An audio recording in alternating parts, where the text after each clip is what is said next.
Hello guys, welcome back to Komal Telugu, home of football talks in Telugu.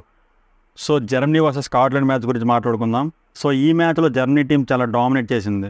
స్టార్టింగ్లోనే Germany నుంచి weights ఒక goal చేశాడు, దాని తర్వాత మూషియల్ ఒక గోల్ చేశాడు, అండ్ ఫస్ట్ హాఫ్ ఎండ్ అయ్యే టైంలో హ్యావర్ట్స్ ఒక గోల్ చేశాడు. సో ఫస్ట్ హాఫ్ మొత్తం జర్మనీ ఫుల్ డామినేట్ చేసింది. పాసెస్లో చూసుకున్నా సరే జర్మనీకి ఎక్కువ పాసెస్ ఉన్నాయి. అండ్ సెకండ్ హాఫ్లో చూసుకుంటే సబ్స్టిట్యూట్ ప్లేయర్స్ ఫుల్కర్గ్ అండ్ చాన్ బ్రిలియంట్గా ఆడారు. సో ఈ మ్యాచ్లో టోటల్గా జర్మనీ టీం 5 గోల్స్ చేసింది, అండ్ ఒక్క గోల్ మాత్రం స్కాట్లాండ్ చేసింది. అండ్ ఆ ఒక్క గోల్ కూడా రుడిగర్కి హెడ్ తగిలి ఓన్ గోల్ జరుగుతుంది, లేదంటే స్కాట్లాండ్ గోల్స్ ఉండేవి 10 మ్యాచ్లో. అండ్ ఈ మ్యాచ్లో చూసుకుంటే కంప్లీట్గా జర్మనీ అయితే డామినేట్ చేసింది.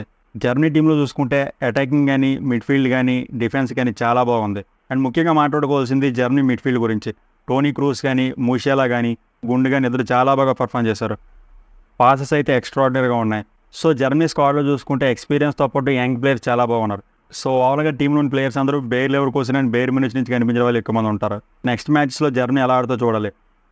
So England, France, Spain, Croatia, Italy, Portugal, Netherlands teams జాగ్రత్తగా ఉండాలి, ఎందుకంటే జర్మనీ స్ట్రాంగ్గా కనిపిస్తుంది.